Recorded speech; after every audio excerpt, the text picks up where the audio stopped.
S20 Ultra versus the iPhone 11 Pro Max. Let's go. So the rumors are true, the S20 Ultra packs a ton of features. This device is a behemoth, but how does it stack up against the iPhone 11 Pro Max? We do know 11 Pro Max comes with a 6.5-inch display. That resolution, of course, is kind of funky. Galaxy, of course, comes with one of the best displays in the market, and the S20 Ultra is no slouch.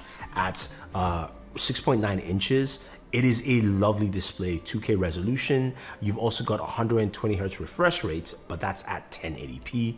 Plus, this device itself has touch sampling of 240 Hz, so which means when you're gaming, like I will be, and you see that in our next video, this thing is truly smooth and amazing.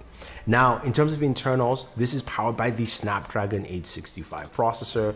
We've seen that this processor can shoot in 8K, and yes, this device can. We'll get to that in a second.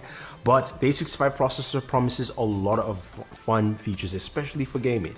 Now, the iPhone, of course, has the, a bionic processors, which are really good. So I'm not going to compare those two because we know how they both stack up, and we're still yet to see how well the 865 performs. But in terms of internals, you're looking at 12 gigabytes of RAM starting, and the Ultra goes up to 16 gigabytes of RAM. But in terms of storage though, this is where it beats the iPhone. iPhone starts at 64. This starts at 128, will go next level up to 512, and you can expand it with a 1 terabyte SD card because it still has an SD card slot in here. So that part is really cool. Now, when we flip devices to the back, this is where you guys are waiting for. Now, the iPhone has a triple camera setup. We know that. It looks pretty nice. It's 12 megapixels. And of course, now you can shoot with multiple cameras at the same time with that, of course, third-party app. But the iPhone is well known for its cameras taking great low-light photos, as well as also video. Now, the S20 Ultra comes in with a triple camera setup. First, it has a 108 megapixel main sensor. This is a massive sensor in here, and this sensor gives you a ton of features. So the S20 Ultra gives you 3 times more low light capability than the S10 because, of course, of the nano binding of all the pixels.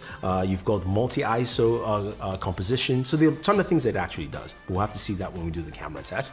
This also has, of course, lossless zoom, 10x lossless zoom, and 100x zoom as well. So that is also there. You've also got an ultra wide camera, telephoto, all those things packed in together to make it truly insane. Again, we have to see that. Of course, this time there is also support for, of course, steady shot. But steady shot has been improved to support both axes, not just, y-axis, but x-axis as well. And this device also shoots at 8K. 8K 24 frames per second, and it shoots all cameras on the Galaxy S20, just like the iPhone 11 Pro Max shoots at 4K 60 frames per second. So you still have that ability of 4K 60, but you can bump up to 8K 24 if you need to on the Galaxy S20 Ultra.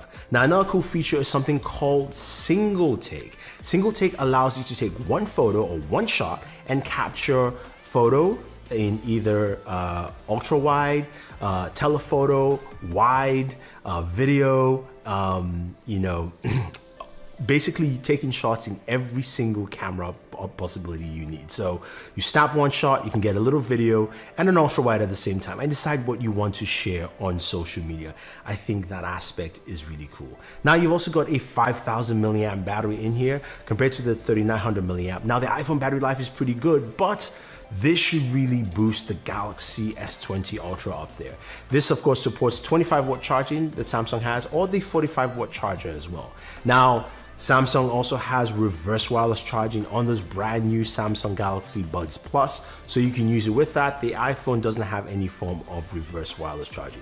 Both devices do have wireless charging, and of course, both of them are IP rated as well. Now, when it comes to gaming, as you'd expect, the iPhone is a good gaming device, does heat up pretty well. So that's just something to take note. The Galaxy has, of course, special cooling, as they usually do every year. But again, going back to that display, 120 hertz and of course 240 hertz touch sampling with this device, and a lot of RAM, 12 gigs of RAM starting, 16 gigabytes of RAM on the Ultra. It's the only device that goes up to 16 gigabytes of RAM. So that is truly insane. So when we're playing all our games, but the cool thing about it is that now you can lock in 5 applications that will constantly start whenever you switch out. So basically you can lock in all your games, and while you're gaming, you can go and do other things and come right back and continue at the spot where you stop without, because you've got so much RAM to use. Now they're actually tying it in there to actually do a lot of stuff with this device. And here's the big kicker, compared of course to the iPhone 11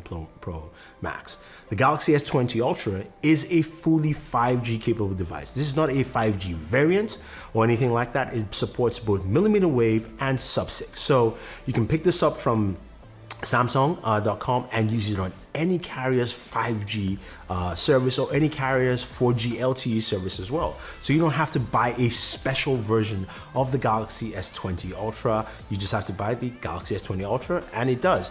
Well, of course, the iPhone 11 Pro Max doesn't have 5G, or there is no 5G variant for this device yet. So there you have it, guys. That is the battle between these two juggernauts. The Ultra looks like a complete beast, and you're thinking, how much is pricing? Well, the Galaxy S20 Ultra starts at $1399, and I'm not sure how it moves up in price, but that's what it is. But it does come with a ton of features in there, and it is a 5G device. Let me know what you think, and also what kind of videos you'd like to see. I'll be doing my gaming video. I'm also be doing some more videos on the camera itself. We'll do a camera walkthrough for you guys. But is anything you want to see, leave your thoughts down below. Don't forget to like, share, subscribe, and always enjoy your entertainment.